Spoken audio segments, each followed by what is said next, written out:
students. In today's class, we are going to deal with the principles of insurance. Okay. So, principles of insurance. So, if you see any insurance, మనము ఎలాంటి types of insurance చూసినా సరేనా వాళ్ళందరూ కూడా certain rules and regulations follow కావాలి. ఓకేనా, simply what we call it as principles of insurance. So we all know insurance is a social device. It is a social device because ఎవరైతే insurance contract లో participate అవుతారో వాళ్ళు ఏం చేస్తారన్నా same type of losses ప్రతి ఒక్కరితో కూడా share చేసుకోవడానికి acceptable గా ఉంటారు. ఓకేనా, అది ఎలా అంటే చూడండి, సపోజ్ ఒక కంపెనీలో 1000 మెంబర్స్ ఇన్సూరెన్స్ చేయించారు. సో వీళ్ళందరికీ కూడా లాస్ అనేది వస్తుందా? లేదు. 1 or 2 పీపుల్ మాత్రమే ఆ ఇన్సూరెన్స్ ని క్లెయిమ్ చేసుకుంటారు. అంటే వాళ్ళకి ఏదైనా అన్ఎక్స్పెక్టెడ్ లాస్ వచ్చినప్పుడు మనం ఏం చేయాలన్నా వాళ్ళకి సపోర్టివ్ గా ఉండాలి. So this is a social divide. So ఇక్కడ ఏమవుతుంది, మనకి ఈ 1000 మెంబర్స్ రిస్క్ అనేది వీళ్ళిద్దరి మధ్యన షేర్ చేస్తున్నాము. అంటే ఫస్ట్ మనకి ఇన్సూరెన్స్ కాంట్రాక్ట్ ఏం చెప్తుంది, if you have any problem, ఓకేనా, if you have any problem we will look after that. So just మీరు ఏం చేయండి, సర్టెన్ అమౌంట్ సపోజ్ 2000 పే చేయండి. ఒకవేళ ఈ 1 year లోపు మీకు ఏదైనా financial threat like insurance fire accident, theft insurance ఇలా చేయించాం. సో వీడు ఏం చేస్తాడు, ముందే మీరు థెఫ్ట్ ఇన్సూరెన్స్ చేస్తున్నారు కాబట్టి ఒకవేళ మీకు థెఫ్ట్ కనుక జరిగితే మేము దానికి బాధ్యత వహిస్తాము అని చెప్తాం కదా. సో ఈ 2000 అనేది కదా టోటల్ ఇంతమంది 1000 పీపుల్ కూడా పే చేస్తారు. బట్ అందులో మాక్సిమం రేర్ కేసెస్ కన్నా 1 or 2 పీపుల్ కి మాత్రమే ఆ ప్రాబ్లమ్స్ వస్తాయి. సో ఈ ఇన్సూరెన్స్ కాంట్రాక్ట్ ఏం చేస్తుంది, ఇన్సూరెన్స్ కంపెనీ మన దగ్గర కలెక్ట్ చేసిన 1000 into 2000 how much, 20 lakh rupees. So insurance company ఏం చేసేది, 1000 పీపుల్ దగ్గర 20 lakh rupees తీసుకుంది. బట్ ఈ 2 పీపుల్ కి మాక్సిమం ఎంత లాస్ కావచ్చు, 5 నుంచి 10 lakhs లాస్ కావచ్చు. సో ఇక్కడ ఏం చేస్తుందన్నా ఈ 20 lakhs నుంచి వాళ్ళకి 5 to 10 lakhs పే చేస్తుంది, మిగతా అంతా దాని దగ్గర పెట్టేసుకుంటుంది. అంటే ఇక్కడ ఏమైంది, ఈ 2 పీపుల్స్ రిస్క్ అనేది అమౌంట్ 1000 పీపుల్ షేర్ చేసాం మనము కదా. That is called insurance. That is the reason we call it as social device. So ఈ సింపుల్ గా మనము ఇన్సూరెన్స్ లో చూసామనుకుంటున్నా సింపుల్ గా ఏముంటుంది అంటే పాలసీ తీసుకోవడం, దానికి ఇన్సూరెన్స్ పే చేయడం, దట్ ఈస్ ప్రీమియం పే చేయడం, and if you got any loss we need to claim. ఓకేనా. సో సింపుల్ గా మనం ఏం చేస్తాం కదా, మనకి ఎలాంటి టైప్ ఆఫ్ ఇన్సూరెన్స్ కావాలి ఆ టైప్ ఆఫ్ ఇన్సూరెన్స్ తీసుకుంటాము. దానికి సర్టెన్ ప్రీమియం వాళ్ళు ముందే ప్రిస్క్రైబ్ చేస్తారు, ఆ పేమెంట్ చేస్తాము. If you got any loss, ఓకేనా, ఒకవేళ లాస్ వస్తే క్లెయిమ్ చేస్తాము, లాస్ కాలేదంటే నో క్లెయిమ్, అంతే కదా. సో మనకి ఎప్పుడైతే లాస్ వస్తుందో అప్పుడు మాత్రమే ఇన్సూరెన్స్ కంపెనీ వాళ్ళు పే చేస్తా అని చెప్తారు.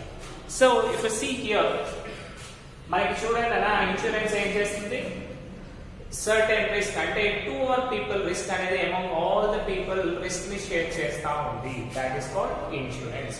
సో ఈ ఇన్సూరెన్స్ చేసేటప్పుడు మనకి సర్టెన్ ప్రిన్సిపల్స్ అనేవి వాళ్ళు కంపల్సరీ కూడా ఫాలో కావాలి. అప్పుడు మాత్రమే దాన్ని వ్యాలిడ్ ఇన్సూరెన్స్ అని పిలుస్తారు. Let us look after that.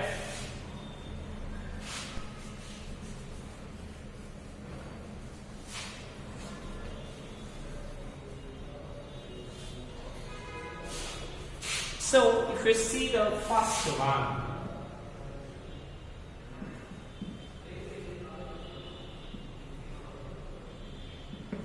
so first principle of insurance is utmost good faith. So a insurance contract అయినా దాన్ని వ్యాలిడ్ కాంట్రాక్ట్ ఎప్పుడు అంటామంటే మనం చూడండి, ఒక పర్సన్ వచ్చి ఇన్సూరెన్స్ చేయండి అన్నాం, ఊరికే చేస్తామా? లేదు. ఆ కంపెనీ పైన మనకి ఎప్పుడైతే ట్రస్ట్ ఉంటుందో అప్పుడు మాత్రమే దాన్ని మనం ఇన్సూరెన్స్ చేయించుకుంటాము. ఎగ్జాంపుల్ ఎల్ఐసి ఉంది, నెక్స్ట్ సపోజ్ XYZ ఇన్సూరెన్స్ ఉంటుంది. సో టూ కంపెనీస్ వచ్చాయి మీ దగ్గరికి, ఎల్ఐసి ఒకటి వచ్చింది, XYZ ఇన్సూరెన్స్ కంపెనీ అని ఒకటి వచ్చింది. సో మీరు దేంట్లో ఇన్సూరెన్స్ చేయడానికి ప్రిఫర్ చేస్తారు? ఆబ్వియస్లీ ఎల్ఐసిలో చేస్తారు, బికాస్ మీకు ఆ కంపెనీ పైన నమ్మకం ఉంది. ఓకేనా? నెక్స్ట్ దీంట్లో చూడండి, those contracts which require absolute and utmost faith on the part of parties concerned. Such contracts are different from ordinary, but the insured contracts of any kind, each party is under an obligation to make a fullest disclosure of all such facts. ఇంకొకటి మనకి ఏం చేయాలన్నా అంటే insurance చేసేటప్పుడు కూడా total గా దాంట్లో details ఏమేమైతే ఉంటాయో అవన్నీ కూడా క్లియర్ కట్ గా చెప్పాలి. ఓకేనా? సపోజ్ మనము యాక్సిడెంటల్ ఇన్సూరెన్స్ తీసుకున్నాం అనుకున్నాం. ఓకేనా? మీకు సార్ 331 రూపీస్ పే చేయండి, 15 lakhs ఓకేనా యాక్సిడెంటల్ ఇన్సూరెన్స్ వస్తుంది అని చెప్పారు. ఏం చెప్పారు కదా, మీరు 331 రూపీస్ పే చేయండి, 1 year లో మీకు 15 lakhs పే చేస్తాము అంటే ఏమన్నట్టు, యాక్సిడెంట్ అయినా కాకపోయినా పే చేస్తా అనేది ఫస్ట్ సిచ్యువేషన్ వచ్చింది. నేను చెప్పాను.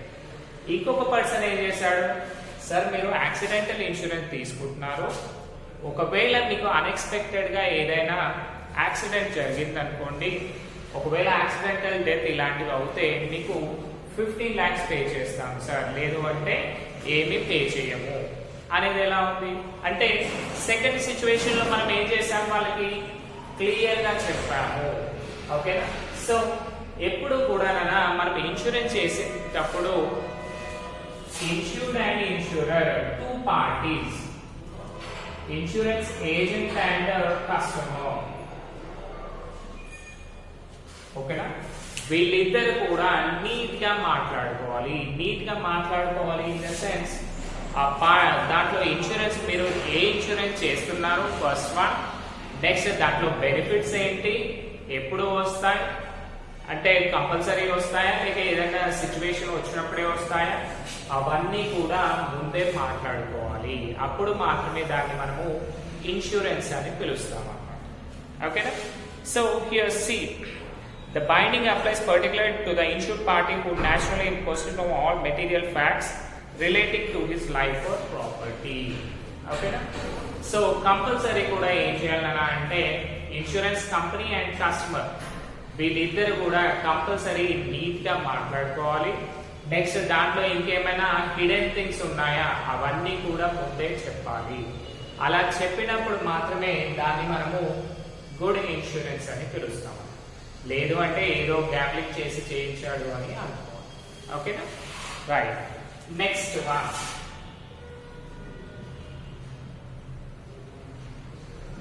Insurable interest. ఓకేనా?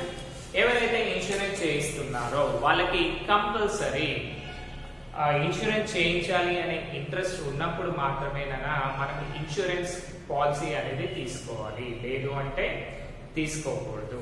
ఎందుకన్నా అంటే వీళ్ళ నుంచి మనము బలవంతంగా తీసుకున్నాం అనుకోండి, ఫోర్స్ఫుల్ గా ఇన్సూరెన్స్ పాలసీ చేయించామనుకోండి, దట్స్ జస్ట్ బికమ్స్ గ్యాంబ్లింగ్. అంటే ఆ ఇన్సూరెన్స్ తీసుకున్న పర్సన్ కి ఇంట్రెస్ట్ లేకుండా తీసుకుంటే దాన్ని జస్ట్ లైక్ ఏదో మాయమాటలు చెప్పి ఇచ్చినట్టు అవుతుంది అనమాట. సో అది ఇన్సూరెన్స్ కంపెనీ ప్రిన్సిపల్స్ కి విరుద్ధము. ఓకేనా?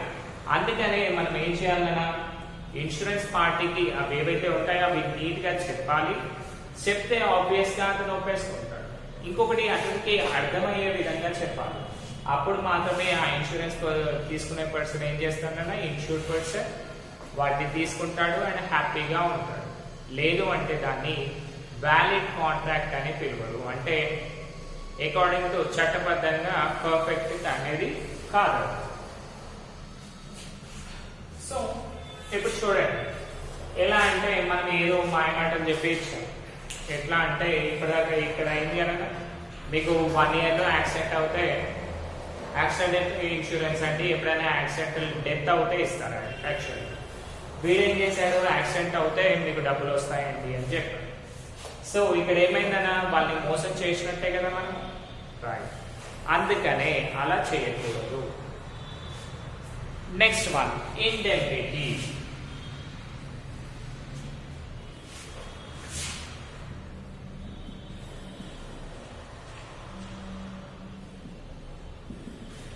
So what do you mean by indemnity? చూడండి అన్న, all contracts of insurance except for life insurance contract or contracts of indemnity, the basic principle in transfer persons to insurance company which are easily spread over a large number of persons.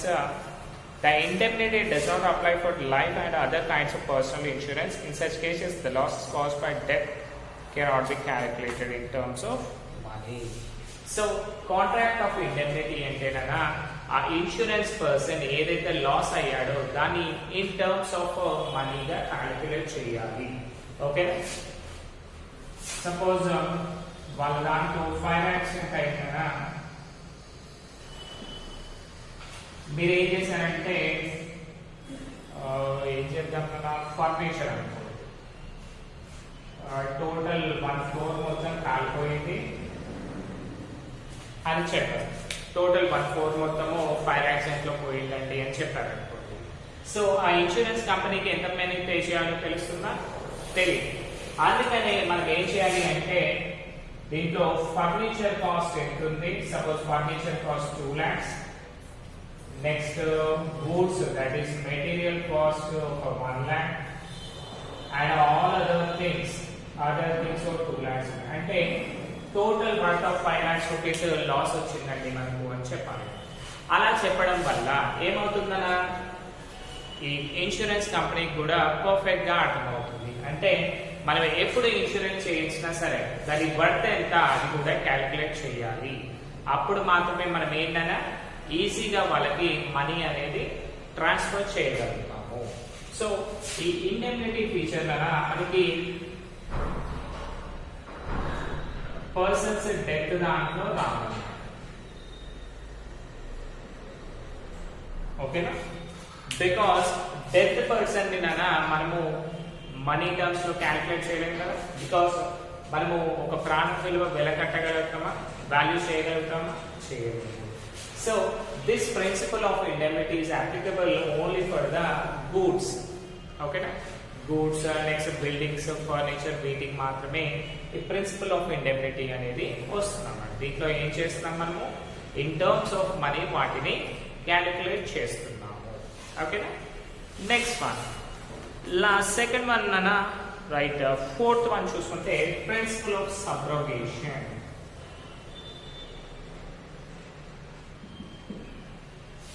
Subrogation in the sense the doctrine of subrogation is an extension for the principle. According to this, insured steps into the shoe of insured and becomes entitled to all the rights and insured requires subject matter of insurance. It does not in such case a value of scrap. Right. So insurance of subrogation అంటే ఏంటంటే ఇప్పుడు మనం ఏంటి అంటే మన property 1 crore ఉందనుకోండి. మీరు ఏం చేశారంటే ఆ 1 crore ప్రాపర్టీకి ఇన్సూరెన్స్ చేయించారు. ఒకవేళ మీరు ఇన్సూరెన్స్ చేయించకపోతే ఆ ప్రాపర్టీకి ఏమైనా అయిందనుకోండి, అదంతా మన రిస్కే కదా. కానీ ఎప్పుడైతే మీరు ఈ 1 crore కి ఇన్సూరెన్స్ చేయించారో అప్పుడు ఏమవుతుందన్నా మీ రిస్క్ అంతా కూడా వీరికి ఇన్సూరెన్స్ కంపెనీ నోడికి ట్రాన్స్ఫర్ అవుతుంది. బికాస్ మీరు ఇన్సూరెన్స్ చేయించిన తర్వాత ఏదైనా ప్రాబ్లం అయిందనుకోండి, ఏమవుతుంది సింపుల్ గా మీకు ఏమైనా ప్రాపర్టీ డ్యామేజ్ అనిపిస్తుందా? ఏమీ అనిపించదు. మీకు ఏదైతే లాస్ అయిందో ఆ లాస్ అమౌంట్ మొత్తం కూడా ఇన్సూరెన్స్ కంపెనీ పే చేస్తుంది. సో మీకు ఏమైనా రిస్క్ ఉందా? అందులో లేదు. దాన్ని మనం ఏం చేస్తాము అంటే సబ్రోగేషన్ అని పిలుస్తాము. అంటే stepping in to the shoe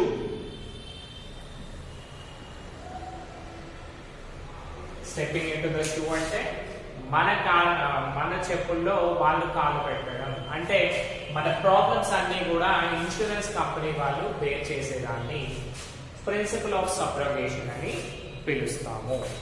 so దీంట్లో చూడండి ఇంకొకటి, the rights of insured regarding the subject matter of insurance of the claim of insurance has been fully or finally settled. In some cases there may be a possibility of getting something in addition to what he has received. So ఇంకొకటి మనము property పైన అన్ని చేస్తాం. So ఈ insurance company ఏం చేస్తుంది, suppose మీరు 50 lakhs loss అయ్యారనుకోండి, ఆ 50 lakhs లాస్ ని ఇన్సూరెన్స్ కంపెనీ మీకు పే చేస్తుంది. Payment will be done. ఓకేనా, పేమెంట్ చేస్తుంది. అండ్ కొన్నిసార్లు ఇన్ సమ్ సిచ్యువేషన్స్ మీకేంటి అంటే ఆ 50 lakhs కంటే ఎక్కువ అమౌంట్ వచ్చే ఛాన్సెస్ కూడా మీకు ఉంటాయి. ఎందుకు అలా ఎందుకు చెప్తున్నాను అంటే మెషినరీస్ ఉంటాయి కదా, సో మెషినరీస్ ఏమయ్యా కదా ఫైర్ యాక్సిడెంట్ లో టోటలీ కాలిపోయాయి. సో దీని కాస్ట్ వచ్చేసి ఒక 40 lakhs అంట. ఓకేనా, సో మీరు ఏం చేశారు ఇన్సూరెన్స్ కంపెనీకి, సార్ మాది 40 lakhs వర్త్ ఆఫ్ ప్రాపర్టీస్ కాలిపోయాయి, దట్ ఈస్ మెషినరీ కాలిపోయింది, మా plant and machinery total collapse అయింది, సో మాకు క్లెయిమ్ కావాలి అంటే వాడు ఏం చేశాడన్నా మీకు 40 lakhs రూపీస్ ఇచ్చాడు. మళ్ళీ ఇక చూడండి, మెషినరీ అనేది టోటల్ ఫైర్ యాక్సిడెంట్ లో పోయాక ఏమవుతుంది, అంత ముద్దగా అయిపోతుంది, అంటే ఐరన్ అవుతుంది కదా, అంటే సమ్ స్మాల్ స్క్రాప్ లాగా అయిపోతుంది కదా. సో ఆ స్క్రాప్ ని కొన్నిసార్లు ఏంటి అంటే కంపెనీ ఏం చేస్తుంది తెలుసా, కావాలి అంటే ఆ స్క్రాప్ కూడా మీరే తీసుకుంటామా, మాకేమీ వద్దు అని చెప్తుంది. బికాస్ ఈ మెషినరీస్ వర్క్ చేసాయనుకోండి ఇన్సూరెన్స్ కంపెనీ ఇంకేదైనా చేయొచ్చు, కానీ ఇక్కడ ఏంటి టోటల్లీ స్క్రాప్ అయిపోయింది కాబట్టి ఇన్సూరెన్స్ కంపెనీ ఏం చేస్తుందనా, ఏమైనా చేసుకోండి తీసుకొని వెళ్ళండి అని. సో ఈ స్క్రాప్ అమ్మడం వల్ల వీటికి మళ్ళీ ఒక 5 lakhs వచ్చినాయి అనుకోండి, అంటే టోటల్ ఎంత తీసుకున్నట్టనా 45 lakhs రూపీస్ తీసుకున్నాడు, కానీ యాక్చువల్ లాస్ ఎంత అయింది 40 lakhs అయింది కదా. So this is called principle of subrogation. అంటే మన ప్రాబ్లమ్స్ లోకి వేరే వాళ్ళు ఎంటర్ కావటం, అంటే మనం ఇన్సూరెన్స్ చేయించాం కాబట్టి మన ప్రాబ్లమ్స్ అన్ని కూడా ఎవరు భరిస్తారు, ఇన్సూరెన్స్ కంపెనీ వాళ్ళు భరిస్తారు. దాన్ని మనము సబ్రోగేషన్ అంటాం, అంటే ఒకటి బాధలు తీసి మన నెత్తిని ఎత్తుకోవడం అన్నట్టు. ఓకేనా, రైట్. Next contribution.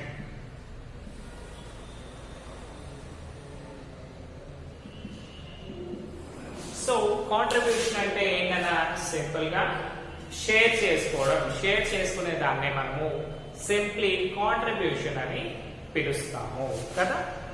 సో ఇప్పుడు చూడండి అన్న, కాంట్రిబ్యూషన్ లో చూసుకుంటే మీరు ఏం చేశారన్నా అంటే మీ కంపెనీ వర్త్, ఓకేనా, కంపెనీ వర్త్ వచ్చేసి 1 crore rupees. ఓకేనా, కానీ మీరేం చేశారు, ఇప్పుడు చూడండి కంపెనీ పైన ఇన్సూరెన్స్ చేయించారు కదా. సో ఇన్సూరెన్స్ ఏం చేశారని అంటే మనకి బోల్డ్ అని ఉన్నాయి ఇన్సూరెన్స్ కంపెనీ, కాబట్టి బజాజ్ ఇన్సూరెన్స్ లో చేయించారు, ICICI లో చేయించారు. ఓకేనా, సో ఈ రెండింటిలో ఏం చేశారన్నా 1 crore పాలసీకే చేయించారు. యాక్చువల్ గా మీ లాస్, మీ ప్రాపర్టీ వాల్యూ ఎంత 1 crore, కానీ మీరేం చేశారు, ఇక్కడ 1 crore చేశారు, ఇక్కడ 1 crore చేశారు. అంటే మీ ఆలోచన ఏంటన్నా, ఒకవేళ లాస్ వస్తే 2 కంపెనీల దగ్గర క్లెయిమ్ చేసుకొని హ్యాపీగా డబ్బులు తీసుకోవాలి అనేది సిచ్యువేషన్. కానీ ఇన్సూరెన్స్ కంపెనీ వాళ్ళకి తెలియలేదా, ఉంది కదా. సో వీళ్ళు ఏం చేస్తారు అంటే, suppose if you got 1 crore rupees loss, మీరు ఇద్దరి దగ్గర అప్లై చేసుకోవడానికి పాసిబిలిటీ ఉండదు అనమాట. ఒకవేళ మీరు పాసిబిలిటీ తీసుకోవాలి అనుకోండి, మీరు ఏం చేస్తారు అంటే షెరీ 50 లక్షలు మీకు ఇస్తారు. అంటే కదా మీరు ఏదైతే యాక్చువల్ లాస్ అయ్యారో ఆ లాస్ అమౌంట్ మాత్రమే మీకు పే చేయడం జరుగుతుంది, దానికంటే ఎక్సెస్ అమౌంట్ రాదు. ఓకేనా, సింపుల్ గా మీకు ఇంకా క్లారిటీగా చూపిస్తాను చూడండి. మీరు లైఫ్ ఇన్సూరెన్స్ చేయించారు, ఓకే. లైఫ్ ఇన్సూరెన్స్ లనా ఒకటి 10 lakhs పాలసీ ఉంది, ఒకటి 5 lakhs పాలసీ ఉంది. సో ఒకవేళ ఈ పర్సన్ కనుక ఏదైనా సిచ్యువేషన్ లో ఎక్స్పైర్ అయ్యాడు అనుకోండి, ఈ రెండు కంపెనీలు కలిసి ఇక్కడికి ఎంత ఇస్తాయి? ఓన్లీ 10 lakh rupees మాత్రమే ఇస్తాయి. Because the maximum insured value is only 10 lakh rupees. అందుకనేనా మనం ఎప్పుడు కూడా ఏం చేయాలి, పాలసీస్ అనేటివి పర్ఫెక్ట్ గా ఒక దాంట్లో తీసుకోవాలి అండ్ అది ఒకటే పే చేస్తూ పోవాలి. బికాస్ ఇప్పుడు చూడండి 2 crores పాలసీ కట్టాడు, బట్ ఏదో వాడికి వచ్చింది 1 lakh.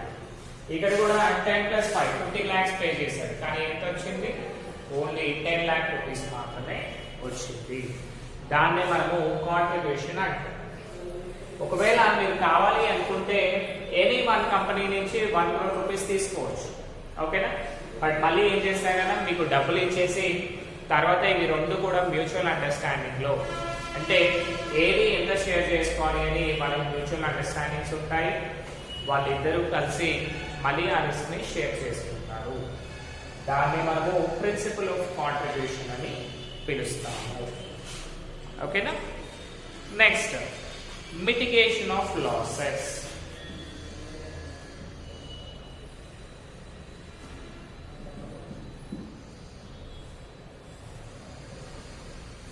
సో ఇప్పుడు మనం ఇన్సూరెన్స్ ఎందుకు చేయించాం? యాక్చువల్ గా ఏదైనా లాస్ వస్తే దాన్ని కంపెనీ భరిస్తుంది అని చేసాం, అంటే మనకి ఎలాంటి ఇబ్బంది కాకుండా చేసాం కదా.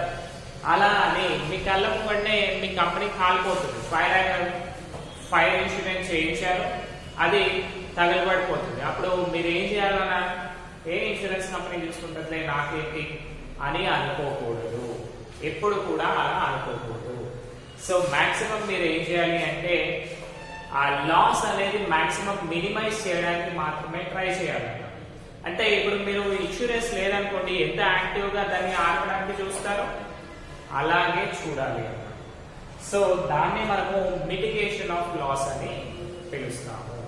ఎందుకంటే మీరు ఒకవేళ కానీ లాస్ కానీ అని అనుకున్నారనుకోండి, అది ఏమవుతుందంటే మీరే వాంటెడ్ గా చేయించారు అనే సిచ్యువేషన్ కి కూడా రావచ్చు. అందుకనే యాజ్ ఎ ఇన్సూర్డ్ పర్సన్ మీరు ఏం చేయాలి, ఆ ఇన్సూరెన్స్ కంపెనీ కూడా ఎక్కువ లాస్ కాకుండా చూడాలి. That is called mitigation of loss. And last one causa proxima. So causa proxima అంటే సింపుల్ గా the nearest or direct cause and not the remote cause to be low. So ఒకవేళ insurance company ఏదైనా problem వచ్చి మీరు insurance claim చేసుకున్నారనుకోండి, ఆ company కూడా ఏం చేస్తుందంటే రూట్ కాజ్ కాకుండా యాక్చువల్ గా దేని వల్ల అయింది అని మాత్రమే దానికి ఇంపార్టెన్స్ ఉంటుంది అన్నమాట. సపోజ్ షార్ట్ సర్క్యూట్ వల్ల బట్టల షాప్లు తగిలిపోతూ ఉంటాయి కదా, అప్పుడప్పుడు అవుట్ ఆఫ్ స్టాక్ ఎక్కువ ఉన్నాం, రైట్. సో ఇక్కడ ఏంటి, షార్ట్ సర్క్యూట్ అయింది కాబట్టి మాకు ఇన్సూరెన్స్ కావాలి, ఇవన్నీ కాలిపోయాయి అని చెప్తారు. సో ఇన్సూరెన్స్ కంపెనీ కూడా ఏం చేస్తుంది, అరే వీళ్ళు ఫైర్ ఇన్సూరెన్స్ తీసుకున్నారు కదా, సో ఇది ఫైర్ యాక్సిడెంట్ వల్ల కాలిపోయింది కాబట్టి ఐ విల్ పే అని చెప్తుంది. కానీ ఆ షార్ట్ సర్క్యూట్ ఎవరు చేశారు, నిజంగా అది షార్ట్ సర్క్యూట్ అయినా వీళ్ళే చేశారా, అంత డెప్త్ ఇన్వెస్టిగేషన్ అనేది చేయలేదు, ఓకేనా. దిస్ ఇస్ ద థింగ్ కదా. సో మనకి ప్రిన్సిపల్స్ లో ఏమున్నాయి, ఫస్ట్ మనకి నమ్మకం ఉండాలి, సెకండ్ ఆ ఇన్సూరెన్స్ చేసే పర్సన్ ఒప్పుకున్నప్పుడు మాత్రమే దాన్ని ఇన్సూరెన్స్ చేయాలి, లేదంటే చేయకూడదు. ఇండెమ్నిటీ అంటే ఏంటన్నా, in terms of money calculate చేయాలి, ఆ మనీ మాత్రమే ఇస్తారు. సబ్రోగేషన్ అంటే మనం ఇన్సూరెన్స్ చేయించినప్పుడు మన దాంట్లోకి మన కాళ్ళల్లోకి అంటే ఇన్సూరెన్స్ కంపెనీ మన ప్రాబ్లమ్స్ అన్ని అది బేర్ చేస్తుంది. కాంట్రిబ్యూషన్ మనం 2 or 3 ఇన్సూరెన్సెస్ చేయించినప్పుడు ఏమవుతుందన్నా, ఇన్సూరెన్స్ కంపెనీస్ అనేవి మన లాస్ ని షేర్ చేసుకొని మనకి ఓన్లీ ఎంతైతే లాస్ అయిందో ఆ అమౌంట్ మాత్రమే పే చేస్తుంది. మిటిగేషన్ ఆఫ్ లాస్, ఒకవేళ మీరు ఇన్సూరెన్స్ చేయించినా కానీ ఒకవేళ మీ కళ్ళ ముంగడ ఆ లాస్ అనేది జరిగేటప్పుడు దాన్ని మాక్సిమం లాస్ కవర్ చేయడానికి చూడాలి, కానీ ఇంకా ఎక్కువ అయ్యేటట్టు చూడకూడదు. కాజ్ ఆఫ్ ప్రాక్సిమా అంటే రిమోట్ కాజ్ కాకుండా యాక్చువల్ గా ఎందుకు అయ్యింది ఓన్లీ హెడ్లైన్స్ మాత్రమే చూస్తారు. దిస్ ఇస్ ద థింగ్ కదా. రేపు ఎలాగో మీరు క్లాసెస్ కి వస్తున్నారు కదా, will go in detail with these things. Okay, thank you.